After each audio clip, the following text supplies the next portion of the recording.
The Big 8 conference matchup this week that we're going to be taking a look at is 1-2 Jonesville traveling to 2-1 Homer. And Jonesville, kudos on your win last week against Concord.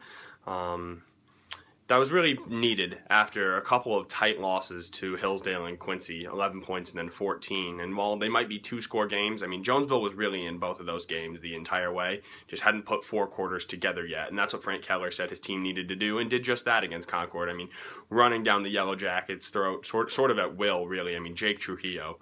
I don't think he won our Player of the Week poll. If I had a vote, that's who I would have chosen. 38 rushes for 329 yards. I mean, he was an animal against Concord, and I think they should follow that same blueprint when they try to play Homer this week.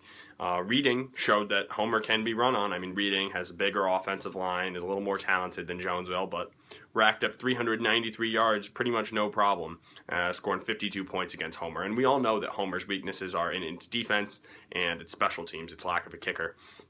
And so I think if Jonesville can just sort of pound the rock down the field, then that's going to be their best chance of success. Then maybe a little Caleb Hoover to Seth Young. Seth Young has been a great tight end, real security blanket for Hoover this year, just like he was expected to be. And so I think we might see a little bit of him, but I mean, no need to try to throw this one all the way around the field and get a bunch of turnovers. I think Jake Trujillo, I mean, he's really gotten comfortable in this offense now that it's his time to shine, and I think he's going to keep building. He might not have another 300-yard week like he did last week, but 100, 150 shouldn't be out of the question in this one.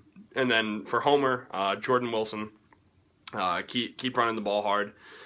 He has had about as much success against Concord. He had 273 yards the week before when Homer played Concord, so we know Homer can run the ball as well, but I think it's going to be Jordan Sherman in this one.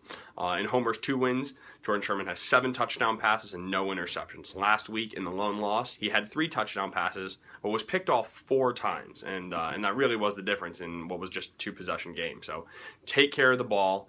Jonesville's defense is improved this year, hasn't given up more than 25 points a game, but hasn't really seen a very dynamic offense yet either. I expect Homer, they should be able to put up some points, and I just don't think Jonesville can keep up. So Homer, take care of the ball. Jonesville, run. And it could be a tight one in the second half if both those teams are able to do that. But I think the X factor is going to be Homer's wide receivers, Kyle Klepper, Joe Roth.